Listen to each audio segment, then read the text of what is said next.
Alhamdulillah wassalatu wassalamu ala Rasulillah wa ala alihi wa sahbihi wa mawalah wa la hawla wa la quwata illa billahi wa ba'du. Dan kita meneruskan kajian kita membahas kitab Umdatul Ahkam, dan kita masuk pada bab al-idaini, bab tentang dua salat Id, maksudnya Idul Fitri dan Idul Adha. Kita baca beberapa riwayat yang dicantumkan oleh pengarang rahimahullahu taala. An Abdullah ibni Umar radhiyallahu anhuma qala kana an-nabiy sallallahu alaihi wasallam wa Abu Bakrin wa Umar radhiyallahu anhuma yusalluna al-idaini qabla al-khutbah. Dari Abdullah ibn Umar, semoga Allah meridhai keduanya, beliau mengatakan Nabi SAW, begitu juga Abu Bakar dan Umar radhiyallahu anhuma, mereka semua salat Id sebelum melakukan khutbah. Baik, sebelum saya jelaskan tentang hadis ini, secara ringkas kita akan jelaskan seputar hukum-hukum berkenaan dengan dua hari raya kaum muslimin, Idul Fitri dan Idul Adha. Pertama, sejarah awal salat Idul. Kita tahu bahwa ketika Nabi SAW berada di Mekah, belum ada pensyariatan salat. Salat ada, tetapi pensyariatan salat Id Al-Fitri dan Id Al-Adha belum ada. Bahkan salat 5 waktu pun belum ada. Nabi SAW salat itu hanya 2 waktu, kalau tidak pagi, kemudian petang. Baru pelaksanaan salat itu ada setelah peristiwa Isra Mi'raj. Baru kemudian disyariatkan salat 5 waktu. Itu pun pelaksanaannya baru terwujud di Madinah setelah hijrah. Lah ketika Nabi SAW sudah 2 tahun berada di kota Madinah atau tahun kedua Hijriah, sebagaimana disebutkan oleh Al-Hafidh Ibnu Hajar Al-Asqalani di dalam kitabnya Al-Talkhis, di mana beliau mengatakan ushtuhira bis-siyari anna awwala idin syuri'a Idul Fitri wa annahu fi as-sanati tsaniyati minal hijrah. Kata Al-Hafidh Ibnu Hajar, dia mengatakan pendapat yang masyhur dari kalangan ahli sejarah bahwa yang pertama kali disyariatkan itu adalah salat Idul Fitri pada tahun kedua Hijriah, baru setelahnya salat Idul Adha. Karena kita tahu bahwa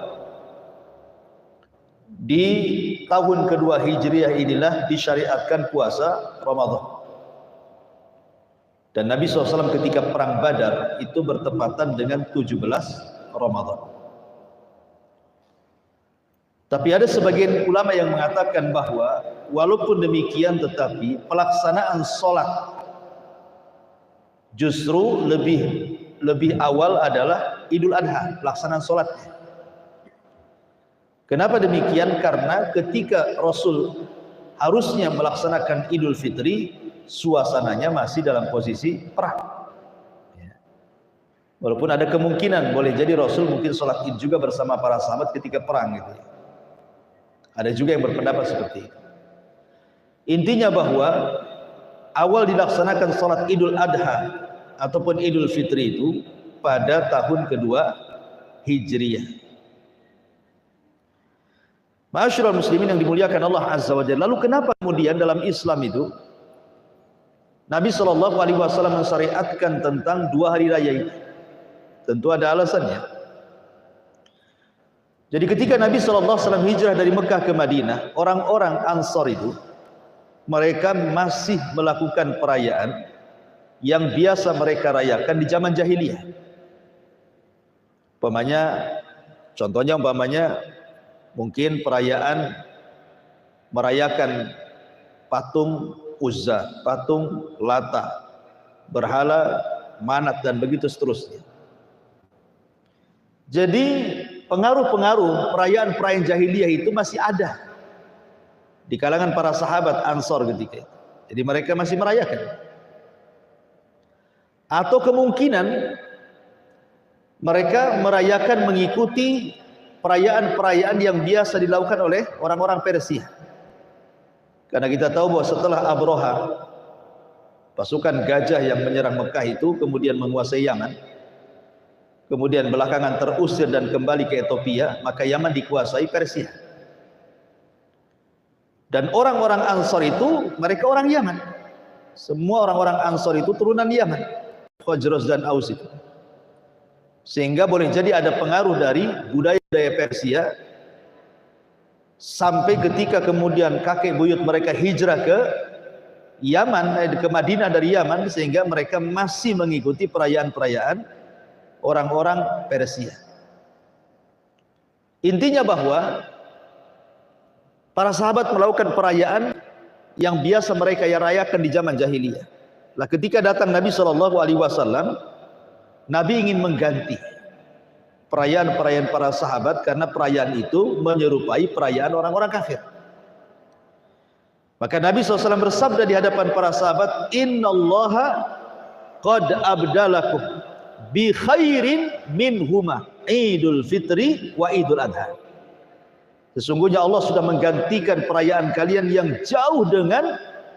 jauh lebih baik dibandingkan perayaan kalian 2 Id. Kemudian Rasul mengatakan Idul Fitri dan Idul Adha.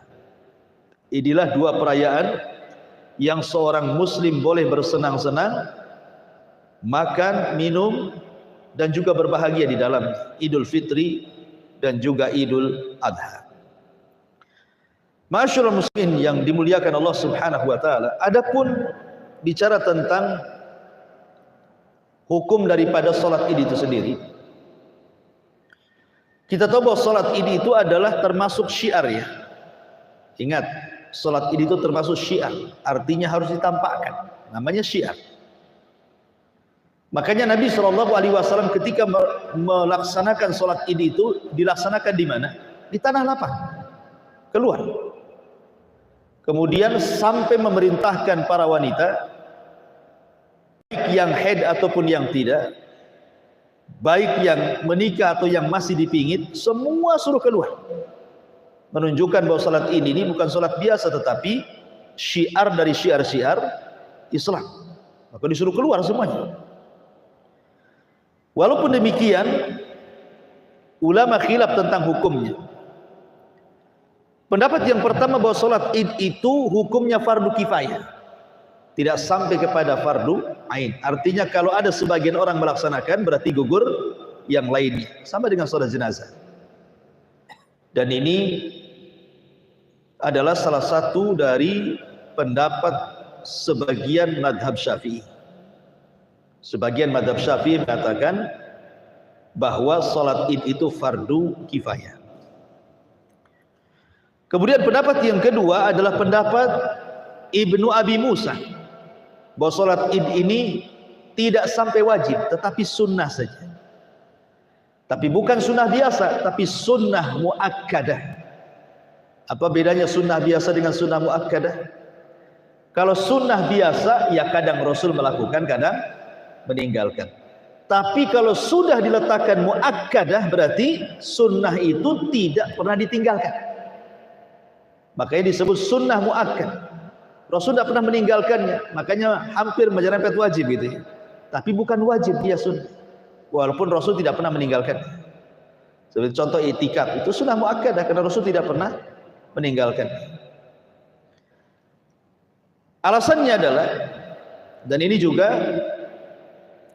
Bukan hanya dikatakan oleh Ibnu Abi Musa, pendapat ini juga adalah pendapat Imam Malik rahimahullahu taala. Berdasarkan seorang Arab Badui datang kepada Rasul sallallahu alaihi wasallam, kemudian Rasul menganjurkan untuk melaksanakan salat 5 waktu. Zuhur, asar, maghrib, isya, subuh. Kemudian orang ini mengatakan, hal alayya ghairuhun, apakah ada selain yang 5 waktu itu yang wajib aku lakukan? Kata Rasul, la, tidak ada, illa anta tawwa, kecuali engkau ingin menambah dengan yang sunnah. Menunjukkan bahwa yang wajib itu cuma 5 waktu saja. Selain yang 5 waktu tidak wajib, itu sunnah. Makanya pendapat yang kedua, bahwa salat Id itu hanya sunnah, akan tidak sampai wajib. Pendapat ketiga adalah sunnah, bukan wajib kifayah, tetapi wajib ain. Jadi ini pendapat yang ketiga, ini keras sedikit, bahwa salat Id ini adalah wajibun alal a'yan, wajib bagi setiap individu. Tidak boleh, kalau sampai ditinggalkan berdosa. Semua orang kena. Kalau sudah dikatakan a'yan, berarti semua orang kena, harus sholat. Kalau tidak dia berdosa. Dan ini adalah pendapat Abu Hanifah. Pendapat Abu Hanifah, dan pendapat ini dikuatkan oleh Syekhul Islam Ibnu Taimiyah rahimahullahu ta'ala. Alasannya karena apabila sholat Id ini kemudian bertepatan dengan sholat Jumat, maka kewajiban Jumatnya gugur. Kewajiban Jumatnya gugur. Berarti dia cukup sholat duhur, nggak perlu Jumat. Kenapa? Karena tidak mungkin dalam satu hari ada 2 hari raya. Cukup 1 hari raya saja. Kalau pagi sudah sholat Id, artinya sudah melaksanakan hari raya kan? Kalau kemudian siangnya Jumat, gugur kewajiban Jumatnya, diganti dengan zuhur. Tidak mungkin menggugurkan hukumnya sunnah kepada yang hukumnya wajib, kecuali yang menggugurkannya wajib juga. Jumat kan wajib. Kok bisa gugur dengan sholat Id? Tidak mungkin menggugurkan sebuah kewajiban kecuali kewajiban, karena sunnah tidak bisa menggugurkan wajib. Dari sini menunjukkan sholat Id hukumnya wajib. Satu. Yang kedua alasannya, karena Nabi SAW tidak mengecualikan siapapun kecuali keluar. Mau wanita haid, mau wanita bersih, mau yang sudah menikah, mau gadis yang dipingit, semua keluar. Disuruh keluar. Ya tentu yang haid tidak melaksanakan sholat, hanya mendengarkan khutbah saja. Tetapi dengan suruhan Rasul disuruh keluar semuanya ke lapangan. Kalau memang ini sunnah, gak mungkin Rasul menyuruh semua keluar. Ya kan, apalagi manusia itu kan seperti wanita, ada yang sedang hamil, ada yang sedang menyusui kan itu. Ini enggak, tanpa terkecuali suruh keluar semua. Menunjukkan bahwa itu juga kata Syekhul Islam Ibnu Taimiyah rahimahullahu taala, bahwa hukum salat Id ini adalah wajib alal a'yan. Dia wajib kepada setiap individu. Dan banyak lagi ditemukan dalilnya. Intinya bahwa hukum salat Id secara singkat ada 3 pendapat. Ada yang mengatakan salat Id fardu kifayah, yang kedua ada yang mengatakan salat Id sunnah muakkadah, dan yang ketiga ada yang mengatakan salat Id wajib ain. Ini kesimpulannya. Taib ma'asyiral muslimin yang dimuliakan Allah Subhanahu wa taala. Secara singkat sifat salat Id. Salat Id ini secara waktu dimulai dari terbitnya matahari kemudian meninggi 1 tombak, atau dengan kata lain masuknya waktu duha. Ya. Ketika awal masuk duha, itulah awal sholat Id. Artinya ketika matahari terbit, jangan langsung sholat, biarkan dia meninggi sedikit. Karena ketika terbitnya matahari, ada sebagian orang yang sedang menyembah matahari masalahnya. Jangan sama penyembahan orang-orang yang menyembah matahari dengan orang yang menyembah dengan Allah. Makanya biarkan matahari meninggi sedikit. Itu sholat Id, waktu sholat Id. Adapun tentang sifatnya, yang pertama, yukabbiru fi raq'atil ula ba'da takbiratil ihram wal istiftahu wa qabla ta'awudhi wal qiraati sab'u takbirah. Bertakbir pada rakaat pertama setelah takbiratul ihram. Setelah takbiratul ihram, ya. Dan juga setelah iftitah dalam salat, dan sebelum mengucapkan ta'awud, a'udzubillahi minasyaitonir rajim, dan sebelum membaca Al-Qur'an setelah Fatihah, maka dia bertakbir 7 kali takbiran selain daripada takbiratul ihram, berarti 8 takbir. Allahu Akbar, kemudian baca iftitah, ya. Setelah baca iftitah, Allahu Akbar, berapa kali? 7 kali, berarti 7 takbir tambahan plus dengan takbiratul ihram, semuanya 8 takbir. Selesai kemudian seseorang takbir 7 kali, takbir zaidah, takbir tambahan, baru mengucap ta'awud, a'udzubillahi minasyaitonir rajim, baru baca ayat Al-Qur'an. Ini yang pertama. Yang kedua, yata'awwad wa yubasmil wa yusra'u fi qira'atil Fatihati wa suratin ba'daha wa yusannu an yaqra'a fi rak'ataini ba'dal Fatihati suratul a'la fil ula wal ghasyiyah fil thaniyah atau surah qaf fil ula wal qamar fi thaniyah. Kemudian setelah membaca ta'awud, a'udzubillahi minasyaitonir rajim, kemudian baca bismillahirrahmanirrahim, kemudian dia membaca surah Al-Fatihah, kemudian setelahnya membaca surat setelah Fatihah, kemudian biasa surat yang dibaca Rasul, rakaat pertama surah Al-A'la, rakaat kedua surah Al-Ghasyiyah, atau rakaat pertama surah Qaf dan rakaat yang kedua surah Al-Qamar. Baru yang ketiga, yukabbiru fi rak'ati tsaniyati ba'da takbiratil intiqal khamsu takbiratin. Baru kemudian setelah itu ruku sujud, kemudian masuk rakaat yang kedua. Di situ ada takbir kan, namanya takbir intikal kan. Dari sujud ke rakaat yang kedua kan ada takbir di situ. Allahu Akbar. Lah dari takbir intikal ini, kemudian setelah itu bertakbir berapa kali? 5 kali.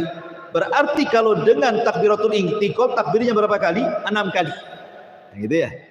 Jadi rakaat pertama 7 kali plus takbiratul ihram jadi 8 kali. Rakaat kedua 5 kali takbir tambahan plus takbir intikal jadi 6 kali. Itu takbir dalam salat itu. Masyarul muslimin, adapun apakah setiap takbir dalam tambahan harus mengangkat tangan? Allahu Akbar. Allahu Akbar ini khilaf para ulama. Ada yang mengangkat tangan, ada yang tidak mengangkat tangan. Yang jelas ucapan Allahu Akbarnya itu yang penting, bukan mengangkat tangannya. Kalau mengangkat tangan kan sunnah hukumnya. Kalau ucapan takbir itu yang paling penting. Allahu Akbar. Baik, masyarul muslimin wal muslimat rahimani wa rahimakumullah. Baru setelah salat kemudian berkhutbah, memuji Allah, bersalawat kepada Nabi sallallahu alaihi wasallam. Kemudian menyampaikan khutbahnya, ada yang mengatakan 2 kali khutbah seperti khutbah Jumat, ada yang mengatakan 1 kali khutbah saja. Ini masalah khilaf para ulama.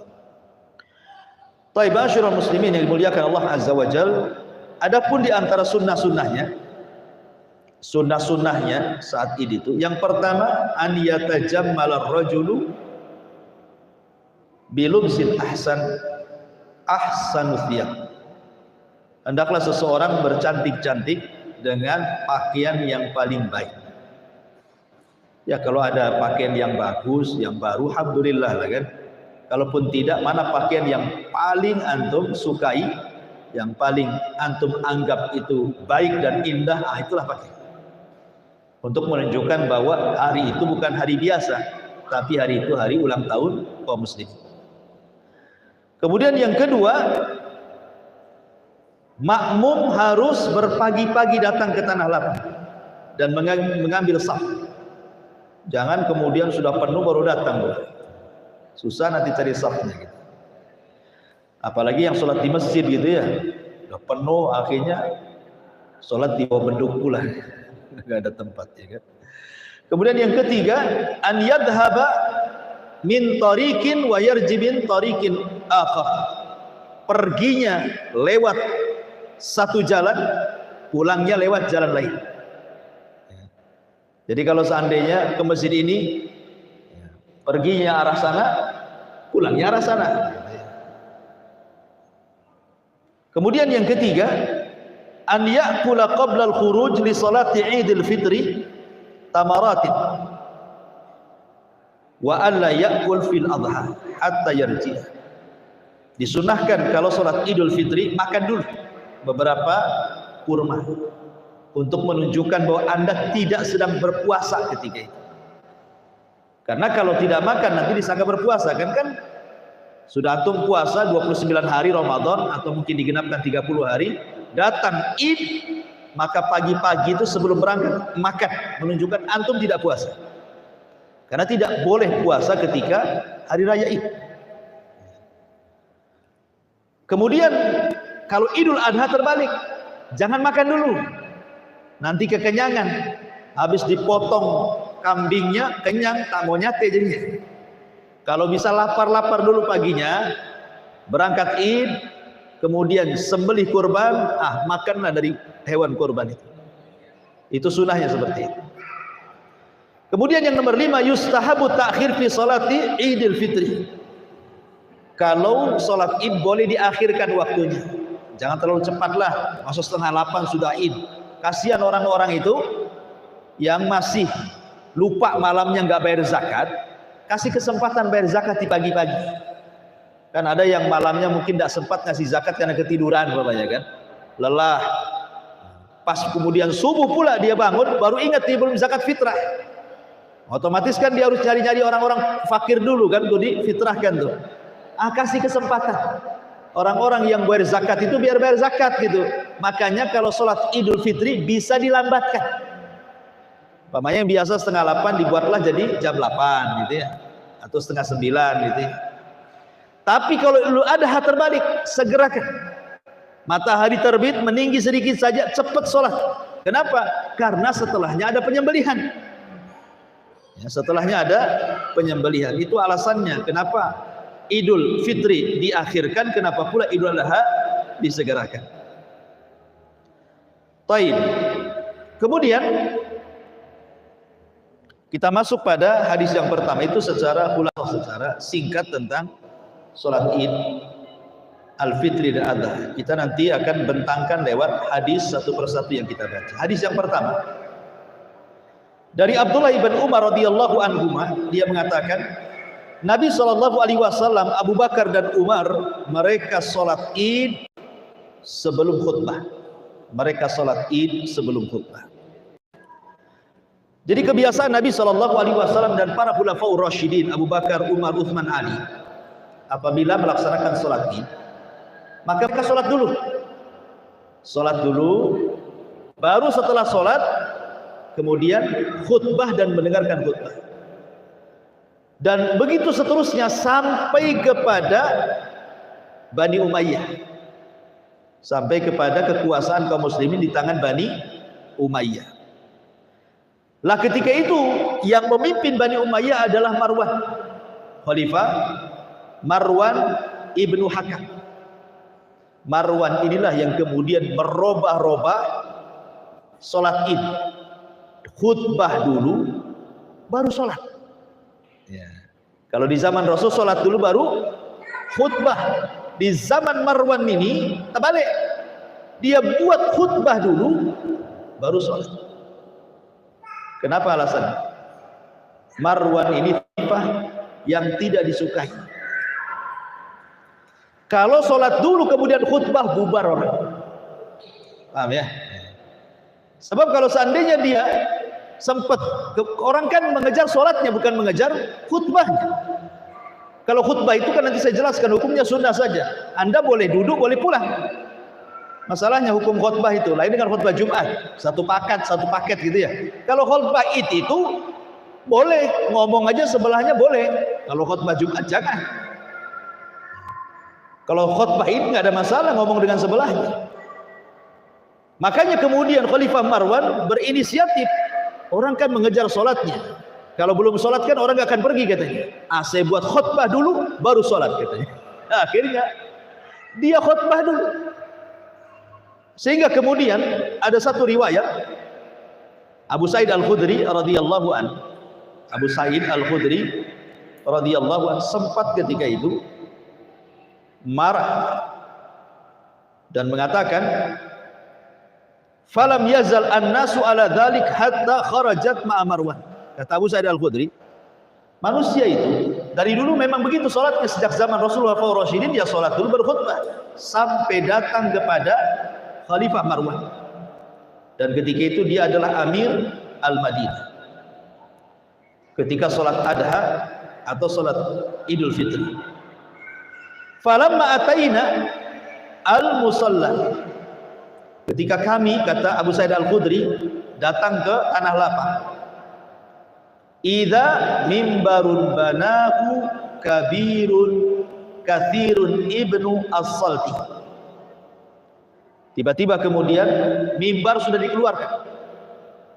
Padahal di zaman Nabi itu kalau sholat id tidak pakai mimbar. Tetapi ini masalah-masalah yang tidak perlu di keras-keras ya. Kalau ada orang keluarkan mimbar, ada di zaman Nabi, apain Pak? Nabi itu kalau khutbah di tanah gitu ya. Ini kan masalah-masalah yang luas lah. Tapi kalau mengikuti sunnah, memang Rasul nggak mengeluarkan mimbar sama sekali. Jadi dia khutbah jadi di tanah gitu saja. Sebagaimana makmum ya sholat di tanah, ya imam sholat di tanah, ya khutbah ya di tanah juga gitu maksudnya. Cuma dibentangkan sajadah saja gitu. Jadi tiba-tiba kemudian Marwan ini mengeluarkan mimbar. Di zaman Nabi Khulafaur Rasyidin nggak ada orang yang mengeluarkan mimbar ke tanah lapang itu. Yang lebih parah lagi, setelah dikeluarkan itu mimbar, langsung naik dan ceramah dia. Harusnya kan sholat dulu, dia langsung naik ke atas mimbar, kemudian langsung ceramah. Berarti dua kesalahan dia. Pertama mengeluarkan mimbar, yang kedua ceramah sebelum sholat. Kemudian dijelaskan, fa idza Marwan yuridu an yartaqiyahu qabla an yusalliyah. Maka ketika Marwan hendak naik ke atas mimbar untuk berkhutbah sebelum sholat, fajadabtu thawbihi fajadabani. Tiba-tiba kata Abu Sa'id Al-Khudri, dia langsung berdiri, ditarik bajunya. Sholat dulu, ngapain? Tetapi Marwan malah menarik bajunya. Lepaskan. Kemudian faqala ya Aba Sa'id qad dhahaba ma ta'lam. Wahai Aba Sa'id, kau sudah tua, kau enggak punya pengetahuan tentang ini, biarkan aku naik ke atas mimbar gitu. Faqultu, kata Abu Sa'id, aku katakan, ma a'lamu wallahi khairun mimma ta'lam. Ma a'lamu wallahi khairun mimma ta'lam. Wahai Marwan, pengetahuanku demi Allah jauh lebih baik dibandingkan kamu. Kemudian kata Marwan, ya Aba Sa'id, innan nas lam yakunu yajlisuna lana ba'da salati. Aba Sa'id, kalau seandainya aku khutbah dulu, aku sholat dulu baru khutbah, sesungguhnya manusia tidak akan ada yang duduk dengan kami. Manusia akan bubar gitu maksudnya. Oleh karena itulah maka faja'altuha qabla shalah, ku jadikan khutbah sebelum sholat biar manusia enggak bubar katanya. Ya. Dalam riwayat Tariq Ibn Shihab annahu qala, dia mengatakan, awal man bada'a bil khutbati yaumal id qabla shalah, orang yang pertama kali khutbah sebelum salat adalah Marwan ibnu Hakam. Faqama ilaihi rajul, ketika dia hendak berkhutbah sebelum salat, berdirilah seseorang sahabat Rasul, faqala ya khalifah as-salatu qabla al-khutbah. Salat dulu, jangan khutbah dulu, nasihati. Kemudian dia mengatakan qad turika ma hunalik, itu sudah enggak ada zamannya, sekarang kita balik katanya. Itu zaman dulu. Sekarang zaman ini berbeda katanya. Zaman sekarang khutbah dulu baru sholat, kata Marwan.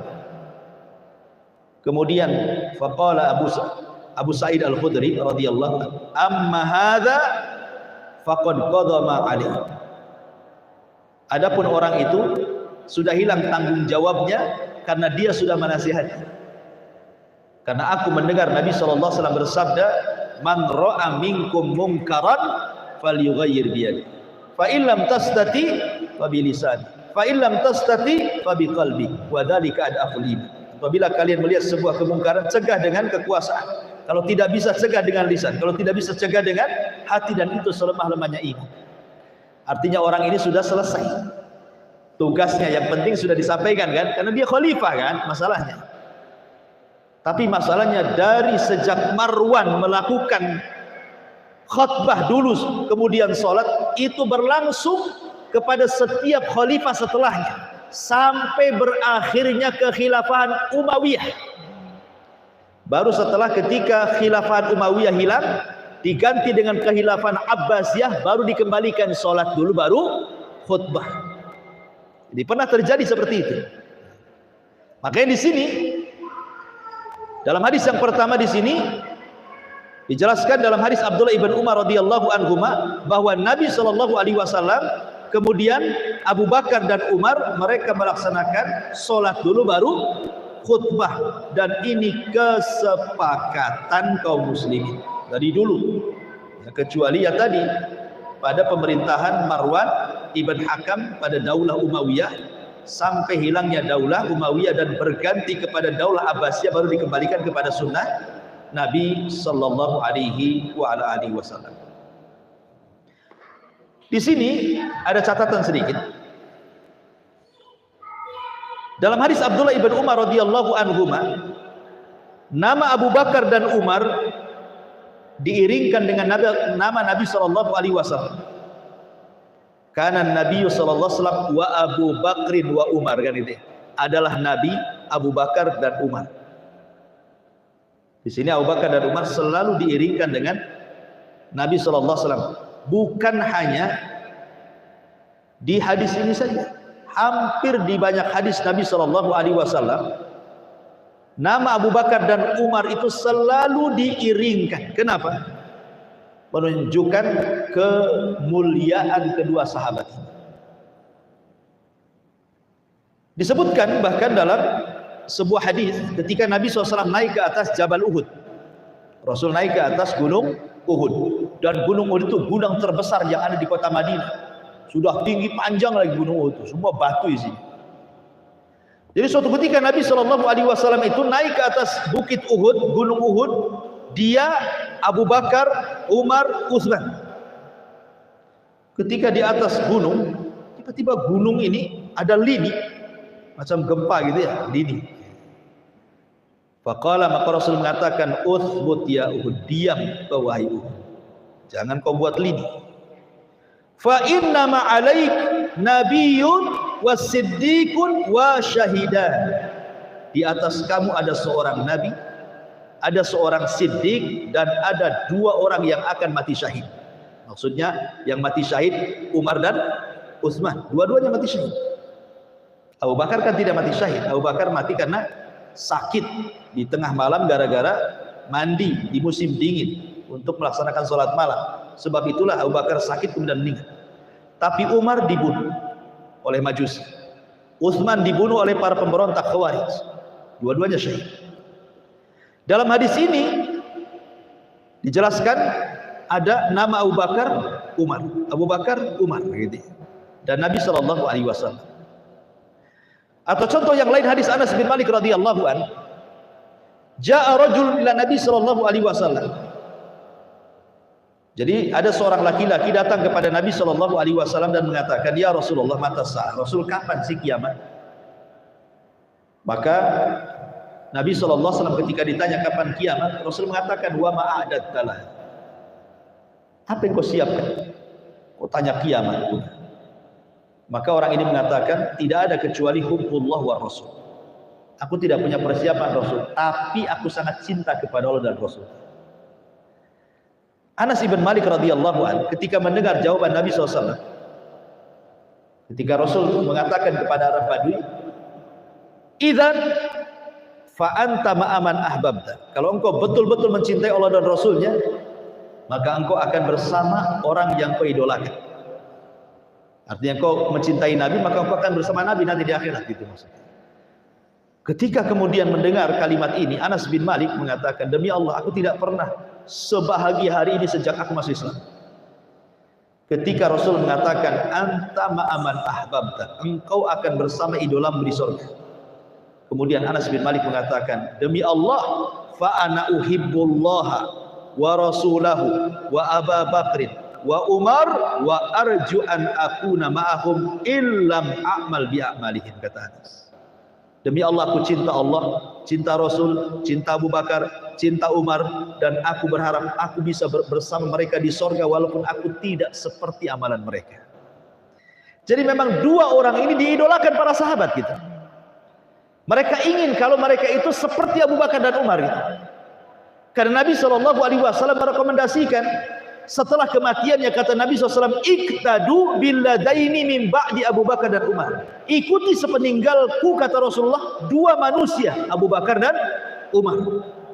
Makanya dua manusia ini, Abu Bakar dan Umar, selalu digandengkan dengan nama Rasulullah di banyak hadisnya. Ya, karena keduanya adalah dua menteri Nabi SAW yang sangat berjasa kepada Nabi SAW. Bahkan Abu Bakar manusia terbaik setelah Rasul Sallallahu Alaihi Wasallam, kemudian Umar, dan ini kesepakatan berdasarkan tartib hadis. Manusia terbaik setelah Rasul Abu Bakar, setelah Abu Bakar siapa? Umar. Makanya suatu ketika Amr ibn As radhiyallahu anhu datang kepada Rasulullah. Amr ibn As ini kan telat masuk Islam. Dia masuk Islam sama-sama dengan Khalid bin Walid. Walaupun di zaman jahiliyah dia adalah tokoh besar, Amr bin As ini sama dengan Khalid, tokoh besar. Tapi setelah 20 tahun dia baru masuk Islam. Tetapi ketika dia masuk Islam, memang betul-betul keislamannya luar biasa. Betul-betul luar biasa keislamannya, membela Islam. Jadi karena dia sudah dekat dengan Nabi SAW, dia ingin bertanya kepada Rasul SAW di hadapan para sahabat, "Rasul, orang yang paling kau cintai itu siapa?" Maunya Amr bin As itu, Rasul mengatakan kamu gitu. Biar dia senang dan sahabat tahu bahwa dia orang yang dicintai Nabi. Dia ngomong, "Ya Rasul, orang yang dicintai kamu itu siapa?" Rupanya apa yang dikehendaki Amr bin As meleset. Kata Rasulullah, "Aisyah." Aisyah orang yang saya cintai, katanya. Kemudian Amr bin As tidak sampai di sini, dia tanya lagi, kan itu kan wanita Rasul, laki-laki siapa? Maksudnya dia hendak Rasul mengatakan, coba lo mengatakan habis itu saya gitu ya. Tapi meleset lagi, kata Rasul, Abu Bakar. Kemudian Amr bin As juga masih penasaran juga. Setelah Abu Bakar siapa wahai Rasul? Umar gitu. Setelah Umar siapa Rasul? Utsman. Setelah Utsman siapa Rasul? Nah, belakangan, saya nomor berapa? Maksudnya dia bertanya itu, maksudnya Rasul menunjuk dirinya. Rupanya dia nggak disebut sama sekali. Tapi lihat bagaimana Nabi mentartib tuh, ya kan? Ya. Siapa yang paling Anda cintai? Aisyah. Siapa di kalangan laki-laki? Abuha bapaknya. Setelah bapaknya Aisyah siapa? Umar. Kan itu ya. Artinya di sini Abu Bakar dan Umar ini selalu terdepan gitu ya. Menunjukkan bahwa dua nama ini luar biasa dalam Islam. Ini juga faedah dari hadis yang kita baca, bahwa Nabi, Abu Bakar dan Umar mereka sholat baru kemudian berkhutbah. Taib. Dan yang sunnah adalah sholat dulu baru khutbah. Itu yang sunnah. Makanya Imam Asy-Syaukani rahimahullah ta'ala dalam kitabnya Nail Autar, dia membuat babu salatil Id qabla al-khutbati bi ghairi adhanin wala iqamatin wa ma yaqra'u fiha. Bab salat Id itu duluan baru khutbah, tanpa didahului adzan, tanpa didahului qomat, tanpa didahului dengan bacaan-bacaan tertentu. Nggak ada bacaan tertentu, nggak ada qomat, nggak ada azan, nggak ada tahiyat al-masjid di lapangan. Kecuali kalau sholat Id di masjid baru tahiyatul masjid. Tapi kalau sholat Id di lapangan nggak boleh tahiyatul masjid, karena nggak ada tahiyat lapangan, ada tahiyatul masjid. Taib. Adapun hukum mendengarkan khutbah. Hukum mendengarkan khutbah. Maka sepakat 4 madhab. Maksudnya 4 madhab di sini artinya mulai daripada yang paling muda Hambali, kemudian di atasnya Hambali Syafi'i, kemudian di atasnya Syafi'i Maliki, di atasnya Maliki Hanafi. Ini disebut 4 madhab. Semuanya mengatakan secara sepakat bahwa khutbah sholat id sunnatun, sunnah. Ya, artinya kalau sunnah bisa didengar, bisa tidak. Dalilnya adalah hadis dari Jabir bin Abdullah radhiyallahu anhu. Nabi sallallahu alaihi wasallam qama yaumal fitri fa shalla fa bada'a bis salati qabla al khutbah thumma khataba an-nas falamma faragha an-nabiyullah nazala wa atan nisa fa dzakarahunna. Dalam riwayat Nabi sallallahu alaihi wasallam mengatakan, faman ahabba an yajlisa lil khutbati falyajlis wa man ahabba an yadhhaba falyadhhab. Jadi ketika Nabi sallallahu alaihi wasallam berdiri khutbah Idul Fitri, kemudian setelah selesai menasihati yang laki-laki, Rasul turun dari mimbar, kemudian mendekati safnya perempuan, kemudian memberikan khutbah. Kemudian setelah itu maju lagi ke depan, kemudian menutup khutbahnya. Dalam riwayat kata Nabi SAW, barang siapa yang hendak duduk mendengarkan khutbah, silahkan duduk. Barang siapa yang hendak pergi karena ada masalah, maka silahkan pergi. Ini kan pilihan kan namanya? Pilihan. Pamannya kita sholat id di lapangan, kan kita tidak tahu khotibnya siapa. Sekali khutbahnya cerita politik aja nggak jelas gitu kan. Masih subhat, macam-macam cerita, nggak ada kaitan dengan Idul Fitri, nggak ada kaitan Idul Adha. Nah, pergi aja lah. Nggak apa-apa, ya, karena tidak merupakan rukun sholat kan itu, tidak membatalkan sholat. Lain dengan khutbah Jumat, sangat mempengaruhi dengan sholatnya. Tapi ini tidak satu paket. Baik yang mengatakan sholat itu fardu kifayah, baik yang mengatakan sholat id fardu ain, baik yang mengatakan sholat id itu sunnah muakkad, tetapi ketika mereka bicara tentang khutbah, sepakat khutbah sunnah. Artinya dipisahkan antara sholat dengan khutbah, gitu maksudnya. Baik, ma'asyiral muslimin yang dimuliakan Allah Subhanahu wa taala. Al-Imam An-Nawawi rahimahullahu taala mengatakan, yustahabbu linnas istima'ul khutbah wa laysatil khutbatu wala istima'uha syartan lissihhatis salat al-id. Disunahkan manusia mendengarkan khutbah, tetapi bukanlah khutbah itu sendiri atau mendengarkan khutbah itu sendiri bagian syarat daripada sahnya salat id. Khutbahnya sendiri bukan sah, syarat sahnya sholat. Mendengarkan khutbahnya sendiri bukan syarat sahnya sholat. Kata Imam Nawawi, berarti khutbahnya itu adalah sunnah, bukan syarat sahnya sholat itu. Begitu juga pendapat yang sama dikemukakan oleh Imam Syafi'i rahimahullahu ta'ala. Taib, ini hadis yang pertama. Hadis yang kedua, Anil Bara ibn Azib radhiyallahu anhu maqala. Dari Bara ibn Azib, semoga Allah meridai keduanya, dia mengatakan, khatabana Nabi sallallahu alaihi wasallam yaumal adha ba'da shalah. Suatu ketika Rasul berkhutbah pada kami pada hari Idul Adha setelah melaksanakan salat. Faqala, dia pun mengatakan, man shalla sholatan wa nasaka nusukan faqad asaba an nusuk wa man nasaka qabla sholati fala nusuka lahu. Barang siapa yang salat seperti salat kami, barang siapa yang berkurban seperti kurban kami, maka dia telah mencocoki sunnah kurban. Barang siapa yang sholat, barang siapa yang berkurban sebelum sholat, maka tidak dianggap kurban baginya. Artinya memotong kurban itu setelah sholat. Kalau sebelum sholat Menyembeli berarti bukan kurban, itu sedekah saja. Kemudian Abu Burdah, faqala Abu Burdah Ibn Niyar,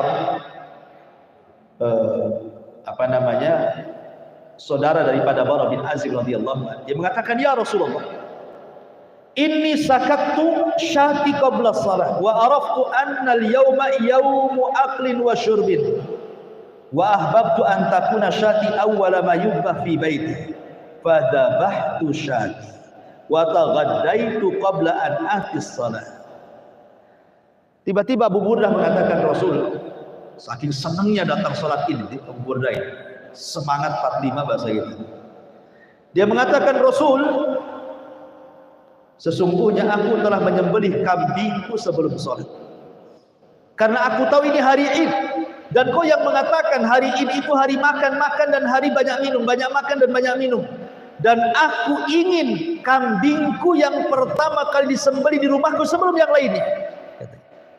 Kan kamu yang mengatakan bahwa Id itu tempat makan-makan, minum-minum, jadi maunya dia ingin cepat makan, cepat minum gitu. Maunya gitu ya. Jadi disembelih sebelum sholat, kata Abu Burdah itu, saking bahagianya gitu. Dia pengen kambing yang pertama disembelih dibandingkan kambing yang lain, untuk menunjukkan kebahagiaan bahwa Idul Adha itu adalah Id makan dan minum.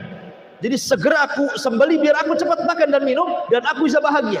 Baru setelah itu aku berangkat sholat. Maka kemudian Nabi SAW mengatakan di hadapan Abu Burdah ini, apa kata Nabi SAW? Syatuka syatulah, kambingmu bukan kambing kurban, tapi hanya kambing sembelihan biasa saja.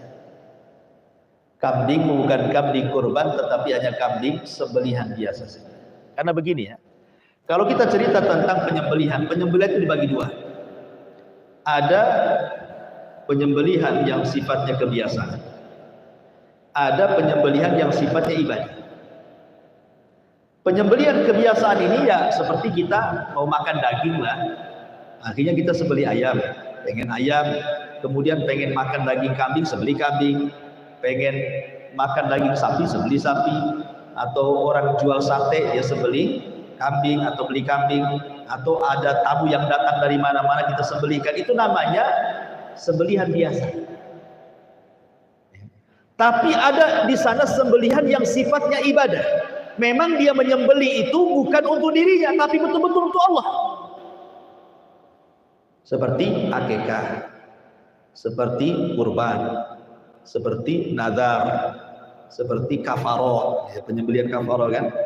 Jadi kurban itu bagian daripada penyembelihan ibadah. Makanya kemudian kata Nabi SAW, syatuka syatulah, kambingmu kambing daging biasa saja, bukan daging yang sifatnya ibadah, gitu ya, kurban. Faqala, dia mengatakan, ya Rasulullah, nyesal saya, tapi fa inna indi anaqa, tapi Rasul saya punya gantinya, tapi masalahnya saya punya kambing inak itu kambing betina, tapi tidak cukup usianya setahun, kecil, kurus, kambing betina tidak sampai setahun. Boleh nggak saya ganti dengan kambing itu, Rasul? Karena kambing itu walaupun dia kambing betina kurang 1 tahun dan kecil, tapi aku lebih suka kambingku yang satu ini dibandingkan yang lain walaupun besar, kata. Maka dia mengatakan, na'am walan tajzi an ahadin ba'daka, ya boleh, tapi hanya untukmu saja, yang lain tak bisa. Jadi khusus kamu saja, yang lain tak boleh. Nah, di sini ada beberapa faedah yang kita bisa petik. Yang pertama, mendahulukan sholat sebelum khutbah. Sudah saya jelaskan, dan itu sunnahnya seperti itu. Yang kedua, orang yang menghadirkan diri dalam sholat, orang yang datang ke sholat Id dan juga bertakbir, kemudian setelahnya menyembelih korban setelah sholat, maka itulah yang mencocoki sunnah. Jadi sholat dulu, kemudian menyembelih, baru itulah sunnah. Tapi kalau menyembelih dulu baru sholat, berarti tidak dianggap kurban. Kemudian yang ketiga, waktu penyembelihan hari Idul Adha adalah setelah selesainya sholat Id. Setelah selesai rangkaian semua sholat Id, mulai daripada sholat dan juga khutbah, nah, disitulah kemudian permulaan menyembelih kurban. Kemudian yang keempat, bahwa Yaumul Id adalah yaum farahin wa surur, itu hari kebahagiaan. Maka disunahkan untuk makan, untuk minum, kemudian ditampakkan juga dengan menggunakan pakaian-pakaian yang bagus, wewangian dan begitu seterusnya. Kemudian juga faedah di sini adalah takhsisun Nabi SAW Aba Burdah. Rasul mengkhususkan Abu Burdah dengan boleh menyembelih kambing betina yang belum cukup umur. Ya, dan ini menunjukkan bahwa ini khusus kepada Abu Burdah dan tidak umum kepada yang lainnya. Kemudian yang terakhir ada dalil bahwa perintah itu kalau tidak dilaksanakan biasanya ada gantinya. Berbeda dengan larangan. Ini kan ada gantinya kan, kata Rasulullah, ganti. Kalau kau menyembelih kambing sebelum sholat berarti kau ganti. Ya. Tapi kalau larangan tidak ada gantinya. Larangan tidak ada gantinya. Umpamanya gini, ada dua khamar, satu merek lain, satu merek lain gitu. Kemudian dia kecanduan satu merek ini, kan khamar haram. Nggak boleh khamar. Oh kalau gitu gantinya inilah, nggak begitu. Larangan itu nggak ada gantinya. Yang ada gantinya itu perintah saja. Sesuatu yang diperintahkan, kayak perintahnya korban setelah sholat, ini pula korban sebelum sholat, ganti. Ya gitu ya. Ganti. Makanya diganti setelah sholat. Kalau memang bisa ganti hari itu. Kalau enggak ya terpaksa tahun depan lagi lah. Ya, intinya bahwa yang sunnah adalah mendahulukan sholat baru kemudian penyembelihan. Karena Quran sendiri mengatakan fasolli li rabbika wanhar. Sholatlah untuk Rabbmu baru menyembelih. Wallahu alam, saya kira dua hadis ini aja.